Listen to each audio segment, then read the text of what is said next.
இன்றே டவுன்லோட் செய்து உங்கள் ஃபேவரட் ஷோக்களை என்ஜாய் பண்ணுங்க.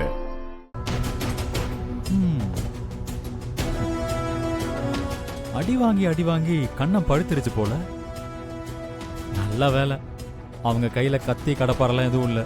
இருந்திருந்ததுன்னு வச்சுக்கோ, அவங்க மேல இருக்கிற கோவத்துல உன்னை அப்படியே குத்தி கிழிச்சிருப்பாங்க. ஆமா, நேத்து உனக்கு நான் ஒரு தண்டனை கொடுத்தேனே, அதுக்கு டாக்டர் என்ன சொன்னார்? இனிமே உன்னால எதுவும் பண்ண முடியாதுன்னு சொல்லியிருப்பாரு. எத்தனை பொண்ணுங்க உன்னை அடிச்சாலும், நீ ஜெயிலுக்கே போயிட்டு வந்தாலும் நீ திருந்த மாட்டேன்னு எனக்கு தெரியும். அதான் நானே உனக்கு அப்படி ஒரு தண்டனை கொடுத்தேன். ஜாலியா ஜெயிலுக்கு போய் போர் அடிக்கும் போதெல்லாம் கம்பி எண்ணி, பசிக்கும் போதெல்லாம் கடி தின்னு சந்தோஷமா இருக்கு.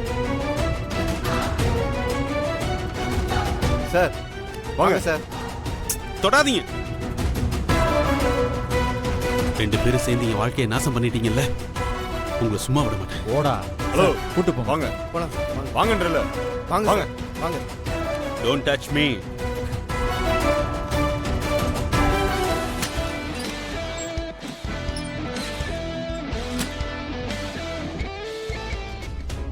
ஏங்க, நாத்து நடுறதுக்கு ஆளை வர சொல்லிருக்கேன்னு சொன்னீங்க. இன்னும் யாரையுமே காணோமே. நேரம் ஆகிட்டே இருக்குல்ல, என்ன ஏதுன்னு போன் பண்ணி கேளுங்க. இரு, இத பண்றேன்.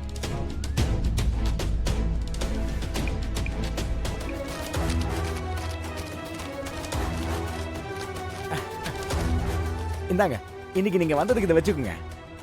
ஆட வச்சுக்கோங்க.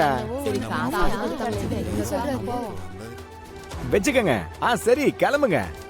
ஐயா, ஐயாவை ஒரு எட்டு பார்த்து சொல்லிட்டு போறோம். ஐயா, ஐயாவை பார்க்கணுமா? ஐயா முக்கியமான வேலையில இருக்காரு, அதனால தான் என்ன அனுப்புனாரு. அப்புறமா வந்து பாத்துக்குங்க. இப்ப நீங்க கிளம்புங்க. ஆமா, நீங்க யாரு? எப்ப கேக்குறேன் பாரு. புதுசா இருக்கீங்களே ஐயா. நான் ஐயா கூட உங்களை பார்த்ததே இல்லையே. நான் இப்பதான் ஐயா கிட்ட வேலைக்கு சேர்ந்திருக்கேன். அப்படியா? உங்க பேரியா? என் பேரு திடீர்னு கேட்டா மணி மணி மணி மணியா? மணியே தான். சரிங்க ஐயா, நாங்க வரோம். போயிட்டு வாங்க, போயிட்டு வாங்க. ஏமா, சரி போலாம். போங்க. வரசம் போங்க.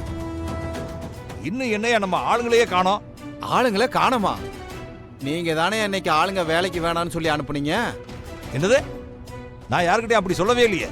என்ன இப்படி சொல்றீங்க? நீங்க சொன்னீங்கன்னு தான் மணின்னு ஒரு ஆள் வந்து பணம் கொடுத்து திரும்பி போக சொன்னாரு. மணியா? யார் அவன்? யோ, யாராவது ஏதாவது சொன்னா நீ பாட்டுக்கு ஆளுகளை கூட்டிட்டு போயிடுவியா? எனக்கு போன் பண்ணி கேட்கணும்ல. நான் உங்களை பார்த்துட்டு போறேன்னு தான் சொன்னேன். அவர் தான் நீங்க ஏதோ ஒரு வேலையா இருக்கீங்கன்னு சொன்னாரு. என்னையா நீ இப்படி பேசிக்கிட்டு இருக்க? நீ சொல்ற பேர்ல என்கிட்ட அப்படி யாருமே வேலை செய்யல. என்கிட்ட ஒரு வார்த்தை கேட்க மாட்டியா நீங்க? சரி விடு, ஆளுங்களை மறுபடியும் திருப்பி அனுப்பிவிடு. ஐயா ஐயா, இன்னைக்கு உங்க நிலத்துல நடவு இல்லைன்னு சொன்னதும் ஆளுகளை பூராவும் வேற இடத்துக்கு ஆளுங்களை வேலைக்கு அனுப்பிட்டேன். நாளைக்கு தான் அவங்கள கூட்டு வர முடியும். சொல்ற வேலையை ஒழுங்கா செய்யறது போன வையா. முதல்ல என்னாச்சுங்க? முட்டா பையன் யாரோ மணின்னு ஒருத்தனா அக்கா, நான் பண்ண பிளான். என் பேரை சொல்லி பணத்தை எல்லாம் கொடுத்து வந்தவங்களை திரும்பி கூட்டிட்டு போக சொன்னானா. இவன் நம்ம பேச்சை கேட்டு வந்தவங்களை வேற இடத்துக்கு வேலைக்கு அனுப்பிட்டான். இப்ப கேட்டா வந்தவங்க எல்லாம் நாளைக்கு தான் வேலைக்கு வருவாங்கன்னு சொல்றான். யாருங்க அந்த மணி? யாருக்கு தெரியும்? எவனே தெரியல. ஏன் அப்படி சொன்னான்னு தெரியல. தாத்தா, சுத்தி விவசாயம் தானே நடக்குது. தெரியாம ஆள் மாறி கூட பணம் கொடுத்து அனுப்பியிருக்கலாம். விடுங்க, நம்ம நாளைக்கு நட்டுக்கலாம். அப்படிலாம் தள்ளி போட முடியாதுப்பா. நாத்துக்களை இன்னைக்குள்ள நடாட்டி வேறெல்லாம் காஞ்சி போய் நாத்தெல்லாம் செத்து போயிடும்.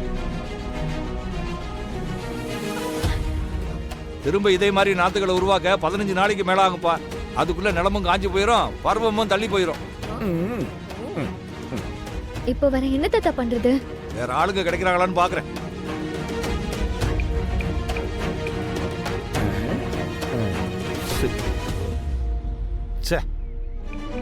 அப்பாடா, நாத்து நட யாரும் வரல. இனி யாரும் விவசாயம் பண்ணவே முடியாது. என்னக்கா அதுக்குள்ள சந்தோஷப்படுற? அந்த வானதி வேற யாரையும் வேலைக்கு கூட்டிட்டு வரணும்னு போயிருக்காளே, கூட்டிட்டு வந்துட்டானா என்ன பண்றது? ஏண்டா, காலா காலமா விவசாயம் பண்றவரு அருணாச்சலம். அவரு கூப்பிட்டே யாரும் வரல. அவருக்கு தெரியாத ஆளுங்களா இந்த நேரத்துல வேலைக்கு கிடைக்க போறாங்க? அந்த வானதி இதெல்லாம் தெரியாம பெரிய இவ மாதிரி ஆளுங்களை கூட்டு வரன்னு முட்டாள்தனமா கிளம்பி போறா. போட்டும் போட்டும், இன்னைக்கு பொழுது சாயிற வரைக்கும் அவ ஆளுங்களை தேடிக்கிட்டே இருக்க வேண்டியதுதான். அருள் விவசாயம் பண்ணவே முடியாது. அந்த வானதி நம்ம கிட்ட தோத்து அருளை பிரிய போறது உறுதி.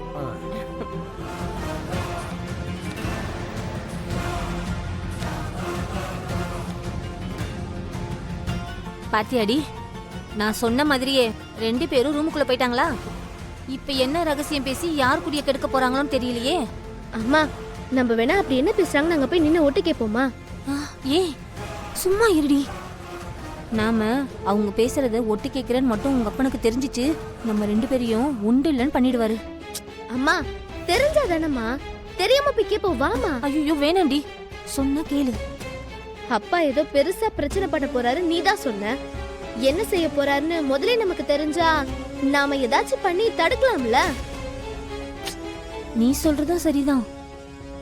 ஆனா ஒட்டு கேக்குறதுக்கு பயமா இருக்கே. அம்மா, அதெல்லாம் நீ பயப்படுற மாதிரி ஒண்ணும் இல்லம்மா. அவர் பிரச்சனை பண்ணதுக்கு அப்புறம் நாம வருத்தப்படுறதுல ஒரு பிரயோஜனமும் இல்ல. முன்னாடியே என்ன விஷயம்னு தெரிஞ்சா அதை நம்ம தடுக்கலாம்ல, வாமா. ஐயோ வேணாண்டி. அம்மா, அது எங்க கூட. ஏய் வா வா வாமா. இப்ப என்னென்ன பண்ண போறீங்க? அந்த மிலிட்டரிக்காரன் குடும்பத்தை சந்தி சிரிக்க வைக்க போறேன்டா. எப்படின்னு? இப்ப நீ என்ன பண்ற? நம்ம ஆளுங்களை கூட்டிட்டு போய் அந்த நந்தினி சென்னையில வேலை பார்க்குற விஷயத்தையும், அந்த கம்பெனி மேனேஜரால மானபங்கப்படுத்தப்பட்டாங்கிற விஷயத்தையும் ஊர் முழுக்க போய் சொல்ற. தாண்டா அந்த மிலிட்டரிக்காரன் குடும்பம் அசிங்கப்படும். ஐயோ கடவுளே.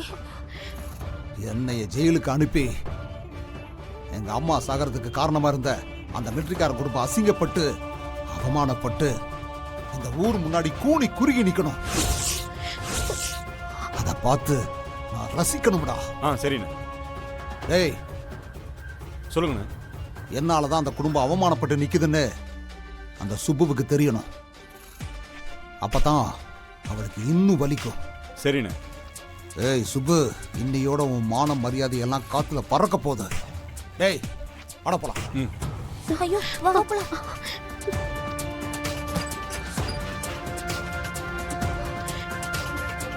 அம்மா, ஏமா அப்பா இவ்ளோ கேவலமா நடந்துக்கிறாரு? உங்க அப்பனோட புத்தியே அதாண்டி. சரிம்மா, நீ இப்ப என்ன செய்ய போற? என்னால என்னடி பண்ண முடியும்? என்னம்மா நீயே இப்படி சொல்ற? நான் முதல்ல இந்த விஷயத்தை எங்க அண்ணன் கிட்ட சொல்லணும். அவங்களாலதான் இந்த ஆளோட ஆட்டத்தை அடக்க முடியும். இங்க பாரு, நீ இங்கே இருந்து இங்க என்ன நடக்குதுன்னு எனக்கு சொல்லு, சரியா? நான் போய் எங்க அண்ணன் கிட்ட சொல்றேன். சரிம்மா. பத்திரம் பாத்துரு, சரியா? நீ நான் வரேன். போமா.